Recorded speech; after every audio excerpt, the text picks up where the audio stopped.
Primeira Epístola de Paulo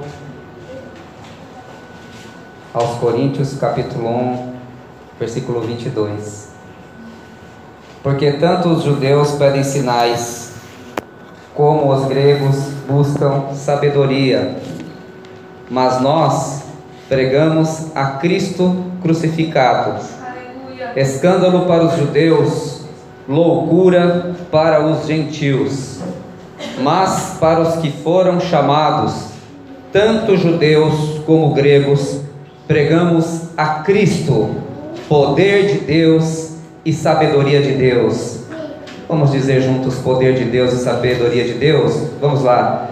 Poder de Deus e sabedoria de Deus. Mais uma vez. Poder de Deus, sabedoria de Deus. Nós ouvimos aqui que as 7 últimas palavras de Cristo na cruz do Calvário, e pela misericórdia dele eu acredito que todos nós pudemos nos aprofundar um pouco mais no mistério da Santa Cruz do nosso Senhor Jesus.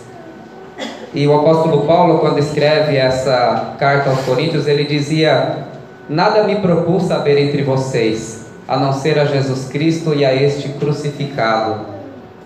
E a teologia da igreja é sempre uma teologia da cruz, porque é a partir da cruz que nós recebemos todo o poder e toda a sabedoria da parte do Senhor. É a partir daquilo que Jesus fez que nós recebemos todas as riquezas da parte do Senhor. E aí você pergunta assim: mas que poder é esse? Que sabedoria é essa? E de fato, se nós passarmos toda uma vida estudando a cruz do nosso Senhor e a pessoa do nosso Cristo, nós passaríamos uma vida inteira e ainda não chegaríamos a todas as conclusões. Por isso é importante sempre focar naquilo que Jesus fez, e é importante focar principalmente na sua obra de redenção. Por isso que Jesus deixou um símbolo tão forte, que é o pão e é o sangue, para que sempre que nós celebrássemos a ceia do Senhor, nós pudéssemos fazer memória, não só daquilo que Ele fez enquanto vivo no seu ministério, mas principalmente aquilo que Ele fez morrendo na cruz do Calvário.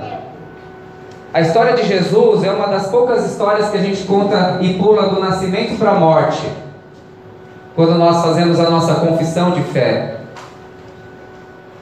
Porque a nossa confissão de fé, ela diz: creio em Deus Pai Todo-Poderoso, Criador do céu e da terra, e em Jesus Cristo nosso Senhor, o qual foi concebido por obra do Espírito Santo, nasceu da Virgem Maria e padeceu sob Pôncio Pilatos.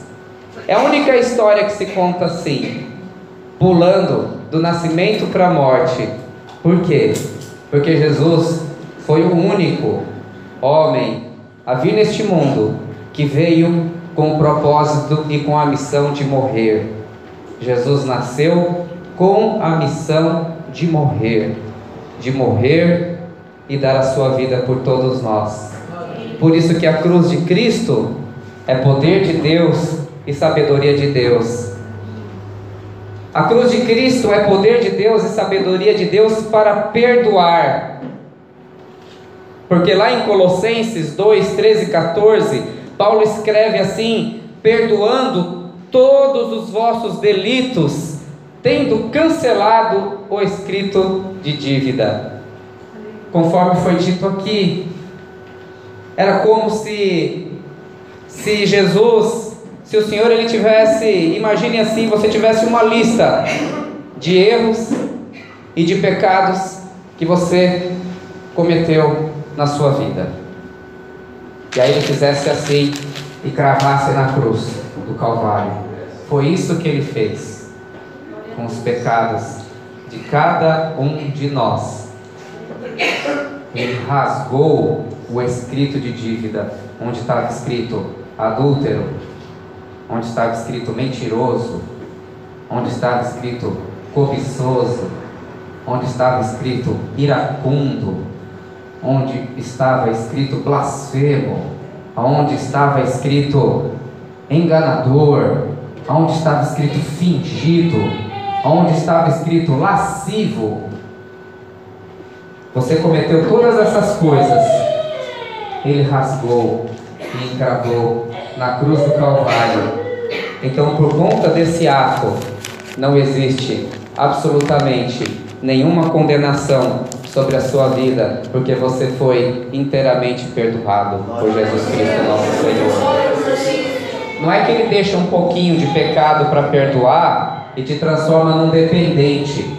Um dependente, você tem que estar sempre ali prestando adoração, prestando honra, para que Ele continue te perdoando mais um pouquinho, e aí deixa você devendo mais um pouquinho, para que no outro dia você tenha que vir e adorar mais um pouquinho, e amar mais um pouquinho, para que Ele te perdoe mais um pouquinho. Não, Ele perdoa inteiramente, porque Ele rasgou o escrito de dívida que havia contra nós e encravou na cruz, envergonhando os principados e potestades, porque eles já não têm mais do que nos acusar, porque nós fomos perdoados. Por isso eu gostei muito quando um dos irmãos falou: às vezes a gente fica nessa neura, porque a gente peca, e a gente fica nessa neura: meu Deus, eu não posso ir lá e pregar, eu não posso ir lá e cantar, eu não posso ir lá adorar porque eu pequei e eu me sinto mal, e eu me sinto um hipócrita. E é verdade, nós pecamos e muitas vezes somos maus, e muitas vezes somos hipócritas também, mas isso é acusação do diabo, porque Jesus nos perdoou de todos os nossos pecados, Ele nos lavou. E tem uma coisa que precisa nos irmanar, Senhor. Tem uma coisa que precisa nos irmanar. O que nos torna irmãos não é a nossa santidade. O que nos torna irmãos são os nossos pecados. Porque alguns são santos, outros estão no início de processo de santificação, outros nem entraram ainda. Mas uma coisa, somos todos pecadores. Então, quando nós nos reunimos enquanto igreja, é porque nós nos abraçamos juntos e falamos: nós somos pecadores e precisamos do perdão que está em Cristo Jesus nosso Senhor. Eu não sou melhor do que você, eu não julgo você, eu não estou acima de você, eu não piso em você, eu não uso as tuas fraquezas para fazer uma espécie de chantagem moral sobre a sua vida, porque assim como você é pecador e erra, assim eu também sou pecador e erro também. Assim todos nós precisamos do perdão, da graça e da misericórdia de Deus, que foi derramada na cruz do Calvário através do sangue dele. Poder e sabedoria de Deus para nos dar reconciliação, porque em Colossenses capítulo 1:20 está escrito: havendo feito a paz pelo sangue da cruz, por meio dele reconciliasse consigo mesmo todas as coisas. Todas as coisas. É uma realidade, uma verdade, que muitas vezes as pessoas ainda não estão acostumadas a meditar e a pensar, no sentido de que todos os seres humanos sobre a face da terra precisam ser reconciliados com Deus, precisam de reconciliação, porque fomos de fato concebidos em pecado. E aí a gente ratifica a condição de pecadores quando nós escolhemos cometer os nossos próprios pecados pessoais. Então havia uma inimizade entre Deus, tão puro e santo, e a humanidade também. Havia uma inimizade. Mas quando Jesus vem até a cruz, Ele reconcilia consigo o mundo e nos entrega a mensagem da reconciliação.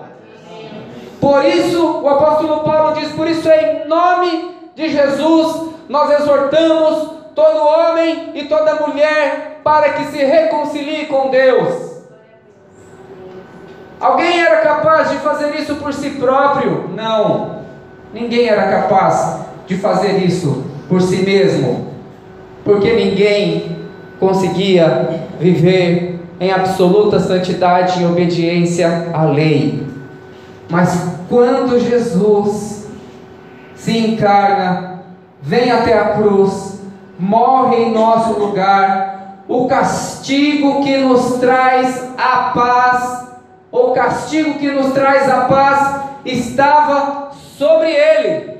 e todos os pecados das nossas vidas são lavados, possibilitando assim que nós possamos voltar a ter comunhão com Deus. Por isso que quando um homem e uma mulher acreditam de verdade, lhe é selado com o Espírito Santo, e a partir daquele momento ele recebe poder para ser feito filho de Deus, que não nasceram nem da carne humana, nem da vontade do homem, mas da vontade de Deus.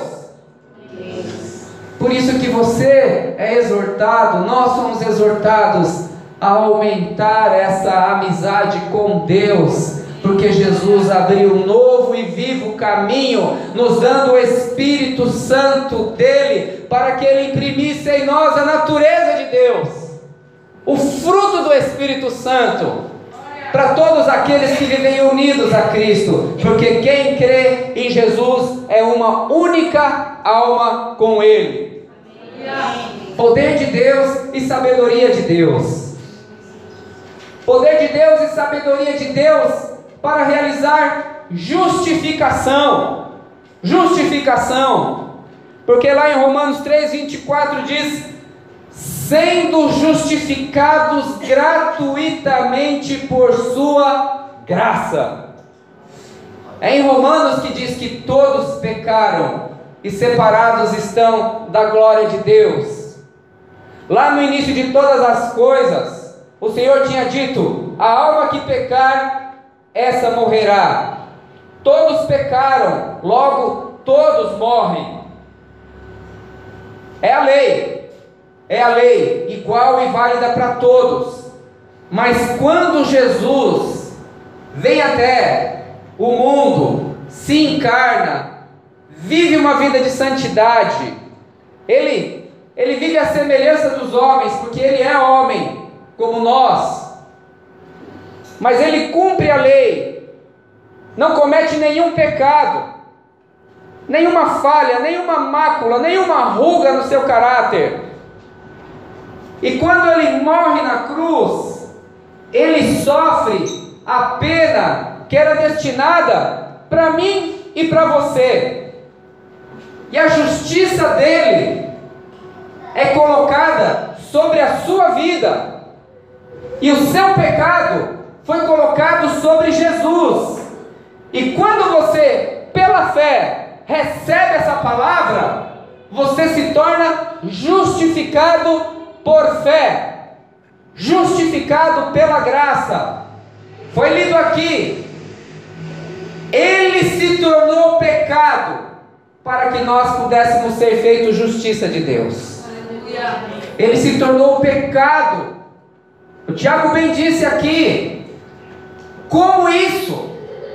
Como o santo, o puro, o imaculado, o Filho de Deus, não é que ele apenas leva os pecados, ele se torna pecado, ele se torna impuro, ele se torna sujo.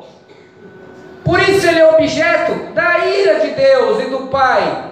E ele se torna tudo isso para que eu e você possamos nos tornar puros. Justificado, pois pela fé tenhamos paz com Deus. Ele veio para levar os nossos pecados sobre a cruz do madeiro, e assim ele nos justifica. Ser justificado é ser declarado justo. Você é declarado justo e justa, não é por causa dos seus próprios atos. Por isso que não adianta ficar falando: no dia que eu for um cara mais bonzinho eu vou para a igreja, no dia que eu for melhorzinho eu me batizo, no dia que eu for mais digno eu vou lá fazer alguma coisa, porque esse dia nunca vai chegar. Ele chegou pela graça, não foi pelas obras. Por isso que lá diz: pela graça sois salvos por meio da fé. Isso não vem de vós, é dom de Deus, não vem de obras para que ninguém se glorie. Vai esperando o dia para você ficar digno, esse dia não vai chegar, porque esse dia já chegou, e esse dia aconteceu na cruz do Calvário. Basta crer, receber pela fé. aquilo que Jesus fez na cruz por você e por mim, e você se torna justificado, você é declarado justo pela fé. Toma posse da justiça de Cristo que foi realizada na cruz do Calvário. Toma posse pela fé. Toma posse do Espírito. Toma posse da salvação. Toma posse da alegria da salvação. Porque esse é o maior presente de Deus para a sua vida. Como já disseram, o melhor de Deus não está por vir. O melhor de Deus já veio. E é Cristo Jesus nosso Senhor. E Ele já foi dado inteiramente pela minha vida e pela sua vida. Poder e sabedoria de Deus para realizar redenção. Redenção. Porque está escrito: mediante a redenção que há em Cristo Jesus. Lá em Romanos 3:24, mediante a redenção. Aí, pastor, essa palavra redenção é muito difícil. Redenção significa resgate. Significa ter sido libertado de alguma coisa. Jesus nos libertou de algo. Ele disse: conhecereis a verdade vos libertará. Ele disse: eu sou o caminho, a verdade e a vida. Então qual é a verdade cristã? A verdade cristã não é um conceito. A verdade cristã é uma pessoa, a pessoa de Jesus. E Ele se deu inteiramente na cruz, por mim, por você. Do que Ele veio nos libertar então? Ele veio nos libertar da condenação da lei, para que nós tenhamos paz com Deus. Lá em Romanos está escrito: nenhuma condenação há para os que estão em Cristo Jesus. Romanos 8:1, nenhuma condenação. Ele nos liberta da condenação da lei, e Ele nos liberta do cativeiro de Satanás. Porque Jesus diz: olha, se tem um valente, se tem um sequestrador, se tem um cara muito forte e que está te mantendo refém numa casa, precisa vir um homem mais forte do que aquele sequestrador, para derrotar aquele sequestrador e libertar quem está dentro da casa, pois foi o que Jesus fez na cruz. Aleluia. Ele imobilizou o sequestrador e libertou aqueles que estavam dentro de casa. Você foi liberto em nome de Jesus. Você foi liberto. Por isso não há acusação sobre a sua vida, porque nós temos um advogado diante do Pai. O diabo ele pode até chegar e te acusar: olha, fulano de tal fez isso, fez assim, fez assado. Mas você tem um advogado que chega diante do Pai e fala: é verdade, ele fez isso assim, assado, mas eu paguei o preço da lei sobre a vida dele. Um advogado, Jesus o justo. Você tem a melhor equipe de salvação na sua vida, porque a palavra do Senhor diz que o Espírito intercede por ti com gemidos inexprimíveis. Ele é intercessor, mas também diz que Jesus está à destra de Deus intercedendo pela sua vida também. A melhor equipe de salvação que você possa ter. Você só não é salvo se não quiser, porque o Senhor quer te salvar e o Espírito Santo quer te santificar todos os dias da sua vida, e Ele há de te perdoar sempre que você se arrepender e entregar a sua vida novamente no altar do Senhor, porque Ele é muito misericordioso e santo. Não desespere da sua vida, porque Jesus fez o melhor para ti, dando a vida dele na cruz do Calvário. Poder e sabedoria para realizar substituição. Substituição. Então você imagine aqui a cruz. Ele te deu perdão, reconciliação, justificação, redenção e substituição. Porque a palavra do Senhor diz que Ele morreu por nós, quando nós ainda éramos pecadores. Não significa que você teria que ser grudado numa cruz. Não significa isso. Significa, porque tem louvores que dão a entender isso, e de uma forma poética é muito bonito, né? a coroa que Jesus levou na cruz fora feita para mim. Não foi feita para você, foi feita para Ele, não foi feita para você. Você não ia para a cruz se Ele não morresse no seu lugar. Você iria para o inferno, não iria para a cruz. Então, uma forma poética, bonita até, mas a cruz não foi feita para você, nem os pregos, nem a cruz. Mas isso não significa que Ele não morreu no seu lugar. Ele morreu no seu lugar, e Ele morreu no meu lugar também, porque o castigo que nos traz a paz está sobre Ele. Ao homem foi dado morrer uma única vez, e daí o juízo. E o juízo é este: que a luz veio ao mundo, e os homens preferiram antes as trevas do que a luz. E aqueles que não receberam a luz do nosso Senhor e Salvador passarão por uma segunda morte, a morte espiritual. Mas Jesus diz: aquele que crê em mim, ainda que morra, viverá. E aquele que crê em mim jamais morrerá. Se você crê em Jesus, você jamais passará por essa morte espiritual, porque aquela mesma palavra que Ele disse para aquele ladrão na cruz, Ele disse para você também: em verdade vos digo que estarás comigo no paraíso. Estarás comigo no paraíso. A morte física é uma realidade na vida dos santos e até uma realidade testemunhal. Mas o Senhor, pela sua palavra e pela sua promessa, Ele diz que Ele é a verdade, a ressurreição e a vida. E aqueles que creem nele jamais passarão pela morte, porque a vida já habita dentro deles. Em nome de Jesus. Porque Ele te substituiu. Ele nos substituiu, e o castigo que nos traz a paz estava sobre Ele. Poder de Deus e sabedoria de Deus, meus irmãos. Se você foi perdoado por Cristo na cruz, e você foi, aprenda a perdoar também. Não leve tudo a ferro e fogo, porque você não terá condições de fazer isso. Você irá se destruir se você levar tudo a ferro e fogo. Assim como Ele nos perdoou, nós devemos perdoar uns aos outros também. Se Ele nos reconciliou com o Pai na cruz, quem somos nós para não nos reconciliarmos também com aqueles que buscam a reconciliação? Não temos o direito de negar a reconciliação para aqueles que buscam reconciliação também, porque a nós foi dado uma mensagem de reconciliação.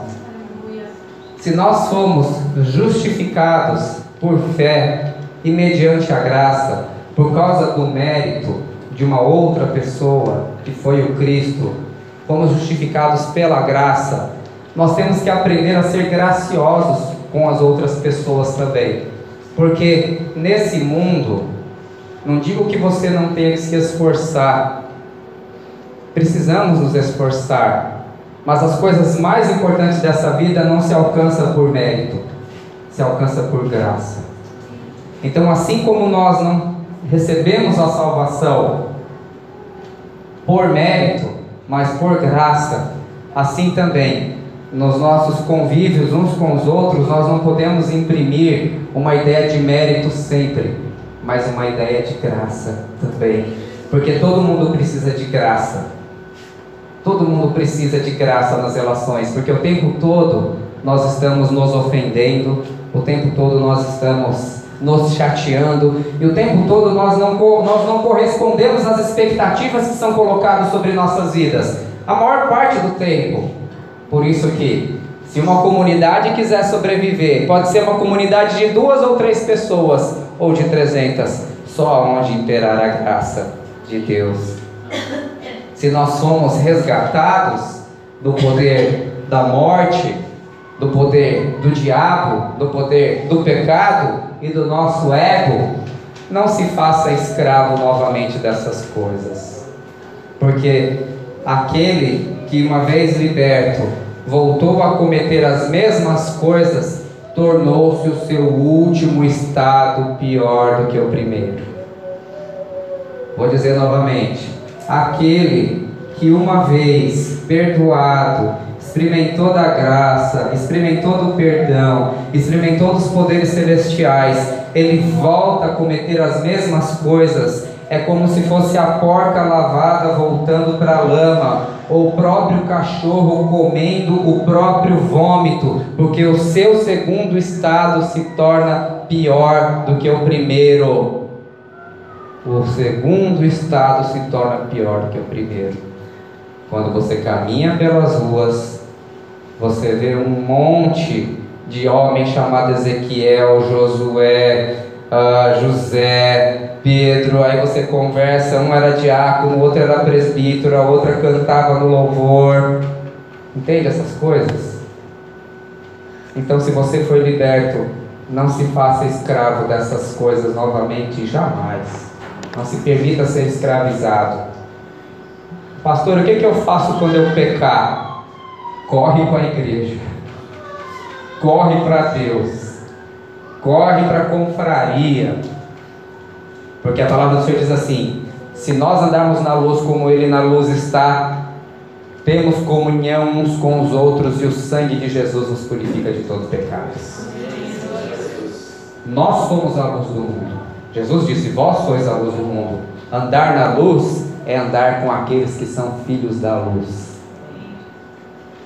Em vezes, todos nós, qualquer um, cometemos pecados horríveis, falamos coisas desgraceiras, baboseiras, idiotices tremendas para as pessoas que estão ao nosso redor. Caímos infantilmente naquelas coisas que muitas vezes a gente achou que já tinha vencido. Pode acontecer sim. O que fazer? Corre para os braços de Jesus novamente. Corre para os braços de Jesus. Porque se você se afastar, vai ser um abismo chamando outro abismo. E aí, o pecado vai tomando conta, as trevas vão acontecendo, você já não consegue mais pensar com a mente de Cristo, você volta a fazer as mesmas coisas, o seu coração se endurece, a sua mente se cauteriza. Às vezes, é um ressentimento que o diabo coloca no seu coração. Porque uma coisa eu digo para você com certeza: algum dia eu vou lhe magoar aqui dentro. Algum dia você vai ficar magoado comigo, ou com a minha esposa, ou com o seu líder de confraria, ou com alguém do... Algum dia alguém vai te magoar, e você vai ficar ressentido. Se você deixar esse ressentimento crescer dentro do teu coração, vai se formar uma raiz de amargura dentro de você. E aí, quando se torna uma raiz de amargura, os seus frutos já não são doces, são frutos amargos. E esta árvore, diz lá em Hebreus capítulo 6, que ela está muito perto de ser amaldiçoada, porque começam a crescer espinhos nela. Ninguém lhe consegue mais tocar nessa pessoa, porque ela está ressentida. E toda palavra que sai da sua boca sai como espada, ferindo. Por isso que o remédio para a mágoa, para o ressentimento, é você pedir ajuda de Deus, perdoar, procurar essa pessoa, como ensina nosso Senhor, dizer para ela: você me magoou, você me chateou, eu estou sentindo uma coisa aqui por você, e eu gostaria de não sentir isso. Você me perdoa por eu estar sentindo isso? E a outra pessoa, se tiver sabedoria, também irá pedir perdão. E Satanás não terá vitória sobre a comunhão dos irmãos, em nome de Jesus. Não terá vitória. E finalmente, se Jesus nos substituiu na cruz, nós também devemos dar a vida pelos nossos irmãos.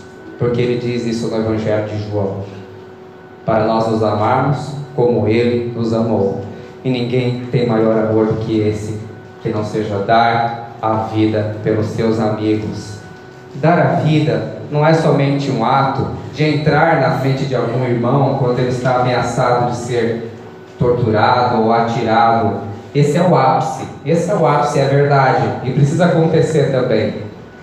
Tomara a Deus que não precise acontecer. Mas dar a vida é dedicar uma vida a outras pessoas. Como você dedica a vida? Os irmãos, quando vêm aqui, ensaiam, tocam para que você possa sentir a presença de Deus, porque a palavra do Senhor diz que Deus habita em meus louvores. Eles estão dando um pouco da vida deles para vocês. Quando os irmãos eles prepararam essas palavras, eu tenho certeza que alguns devem ter ficado horas estudando, pesquisando. Ai meu Deus, esse pastor só inventa. O que ele está me pedindo para falar isso? Deram um pouco da vida deles para vocês. Quando alguém prepara um estudo para o seu filho e para a sua filha, lá, para que ele possa amar mais Jesus. Quando você sai para as ruas para alimentar pessoas, visita uma casa de recuperação, evangeliza pelas ruas, discipula alguém, vai a uma confraria, vai lá na Cracolândia, você está dando um pouco da sua vida também, e você está ajudando o Senhor a participar dessa obra redentiva, que Ele quer que se espalhe pelo mundo inteiro. Assim como Ele deu a vida por você, você também deve procurar dar a vida por algum irmão. Qual é a causa pela qual você dá a sua vida? Qual é a causa? Você viu a história do irmão Paulinho lá da cidade de Tiradentes? Imagine só você, todos os dias eles têm uma atividade para aquelas crianças, todos os dias. Tem jiu-jitsu, tem leitura, tem dança, tem futebol, tem música, tem teatro, tem culto. Eu fico imaginando um jovem com aquele talento. Ele não podia estar estudando pra caramba para prestar um concurso público. Ele não podia estar assim crescendo do ponto de vista acadêmico, da sua preparação para eventualmente conseguir um emprego melhor. E essas coisas não são erradas. Não estou dizendo que isso é errado.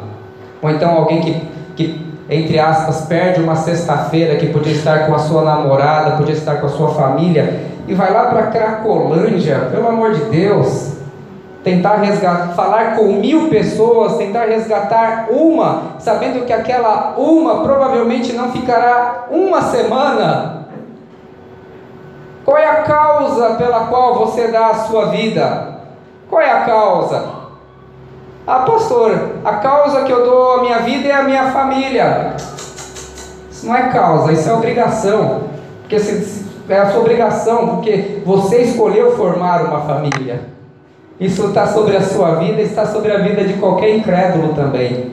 E olha que há incrédulo que dá banho na gente, nesse quesito. A causa pela qual você dá a vida é a vocação pela qual o Senhor te chamou para cumprir um dia na igreja dele, no meio do povo dele e no mundo também.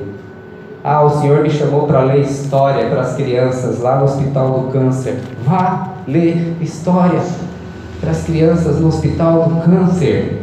Ah, o Senhor me deu uma missão, Ele quer que eu esteja nas ruas, falando do amor dEle, levando o alimento. Vá para as ruas. Ah, o Senhor me deu uma missão que é ensinar o povo dEle.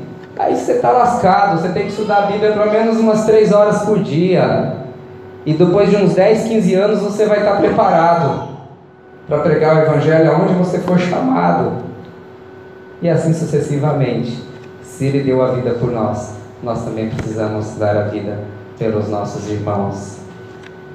Que a bendita cruz do Senhor nos inspire a viver para a glória dEle e que nós possamos dizer, junto com o apóstolo Paulo: o mundo está crucificado para mim, eu estou crucificado para o mundo. E essa vida que vivo agora na carne, vivo-a pela fé no Filho de Deus. Pois a cruz de Cristo é sabedoria de Deus e é poder de Deus. Amém? Vamos ficar em pé.